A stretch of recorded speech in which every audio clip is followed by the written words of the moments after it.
Spain and Portugal were plunged into darkness. What really happened? On April 28th, around 12:45 p.m., large parts of Spain and Portugal experienced a sudden and widespread power outage. In just a matter of seconds, lights went out, screens went black, and entire cities found themselves without electricity. What first seemed like isolated incidents in individual homes or office buildings quickly turned out to be a major blackout affecting nearly the entire Iberian Peninsula.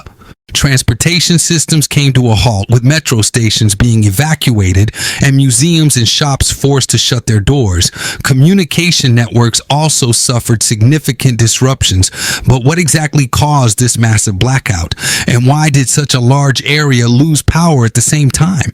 Even an hour after the event, there were still no clear answers. Authorities across both countries launched urgent investigations to determine the root cause of the incident. Eduardo Prieto, director of operations at Red Electrica, Spain's electricity grid operator, stated in a press conference that a strong fluctuation in power flow had occurred, causing Spain's grid to disconnect from the rest of the European electricity network. According to Prieto, the complete shutdown happened precisely at 12:32 p.m. He assured the public that all energy companies had been notified and that emergency restoration protocols had been activated. These protocols, he emphasized, are well established and designed to respond to incidents exactly like this one. Meanwhile, REN, the Portuguese grid operator, suggested that the cause might be linked to an unusual atmospheric phenomenon called induced atmospheric vibration, which can trigger abnormal oscillations in high voltage lines. They also pointed to extreme temperature fluctuations in central Spain as a possible factor. However, astrophysicists consulted by Spanish media expressed skepticism, calling it highly unusual that a natural event alone could have caused such a widespread failure. By around 1:30 p.m., Red Electrica announced that power was gradually returning in some regions, particularly in the north and south of Spain. The flow of electricity from Portugal, Morocco, Catalonia, and southern Spain was playing a crucial role in re-establishing the national power supply. However, full recovery was expected to take between 6 and 10 hours. Restoration plans and investigation underway. As soon as the incident occurred, Red Electrica activated their energy restoration plans.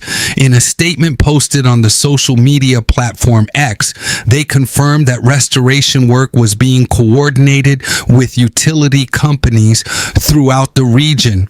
We're fully focused on analyzing the causes and deploying all available resources to resolve the issue, the statement read. Spain's Ministry of the Interior has also gotten involved, connecting with the National Cybersecurity Office to investigate whether a potential cyber attack may have played a role. So far, no conclusions have been drawn. Both the National Institute of Cybersecurity, INCYB, and the Ministry of the Interior are working together to explore this possibility. Massive blackout in Spain. The president confirms the cause behind the sudden collapse. Last night, Spanish President Pedro Sánchez addressed the nation for the second time in a day, confirming what caused the unprecedented power outage that plunged most of Spain and parts of Portugal into darkness yesterday. In a serious and urgent message from the Palacio de la Moncloa, Sánchez explained that at exactly 12:33 p.m., the Spanish power grid suffered a sudden loss of 15 gigawatts, a staggering amount of energy, representing around 60% of the country's total electricity demand at that hour. This is something that has never happened before, the Prime Minister stated gravely. Despite pinpointing the scale of the loss, Sánchez acknowledged that the root cause behind this energy collapse remains unknown, though specialists are working around the clock to uncover the truth. All possibilities are still on the table, he added. Government agencies, private operators, and energy experts are collaborating closely in an effort to understand what triggered the system-wide failure, while speculation about cyber attacks and natural disturbances continues. No official explanation has been confirmed. emergency response and national security. To manage the crisis, all state resources have been mobilized, Sánchez said, following an emergency meeting of the National Security Council. The government has deployed additional police and emergency forces across the country to reinforce security overnight, even though no major incidents have been reported by civil protection services so far. Spain is a safe country and citizens can remain calm, he assured the public. Status update, what's working and what isn't. As of the time of Sánchez's address, nearly 50% of the national electricity supply had been restored. Hospitals continued to operate normally thanks to backup generators, and although telecommunications remained unstable, no major health or safety emergencies had occurred. However, the transportation sector was hit hard. More than 344 flights out of 6,000 scheduled across the country were canceled, and road congestion was reported throughout the day. The most critical situation, however, involved the railway network. Approximately 35,000 train passengers were affected, trapped in more than 100 trains across the country. While the majority have now been rescued, 11 trains remain stranded as of last night, most of them in remote or difficult to reach areas. Looking ahead, restoring power and preparing for Tuesday, Sánchez emphasized that the government's top priority is to fully restore electricity by Tuesday. As a precautionary measure, the Council of Ministers is set to approve an emergency agreement to release 3 days' worth of strategic petroleum reserves, though officials confirmed there are no signs of fuel shortages at this time. That said, the Prime Minister acknowledged that the recovery is highly uneven.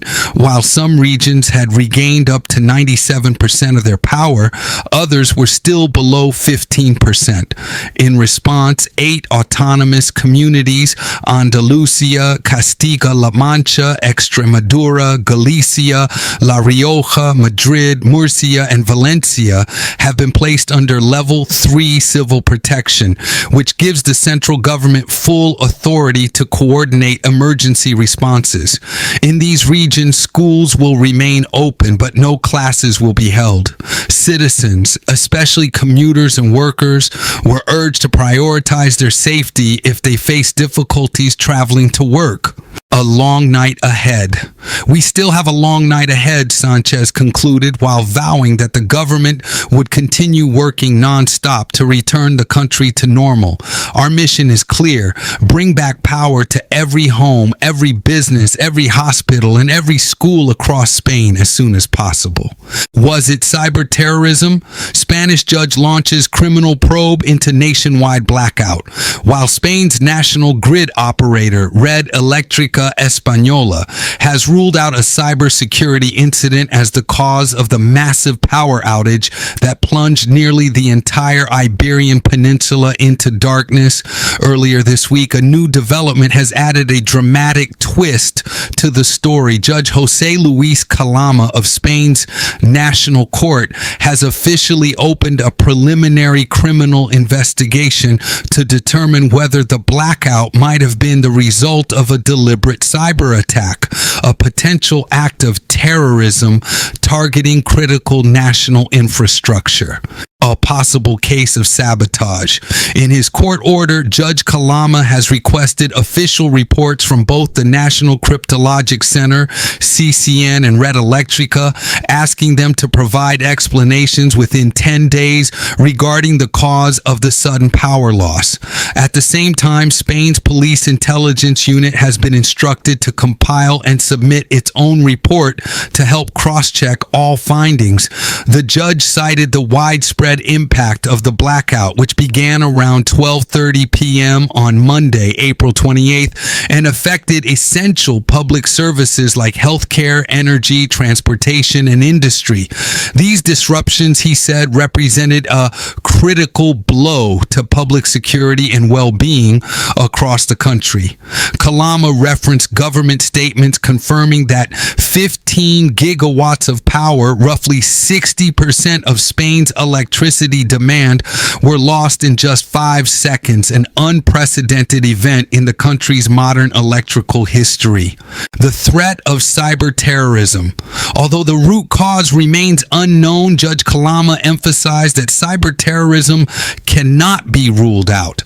The court is treating this as a high priority case under national security protocols, noting that deliberate sabotage through digital means could fall under Spain's anti-terrorism laws. According to the judge, attacks on vital digital systems can qualify as terrorism if their intent is to seriously destabilize constitutional order or to disrupt the delivery of essential public services. Such attacks are classified as crimes under both Spanish penal law and European Union security frameworks. The judge also noted that these types of attacks are especially dangerous because of the interconnected nature of modern infrastructure.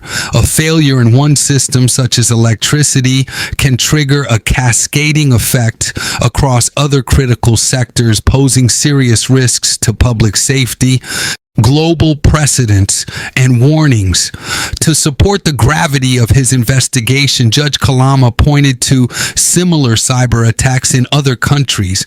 Notably, he referenced the 2016 blackout in Ukraine, where digital assaults on electricity providers left millions without power.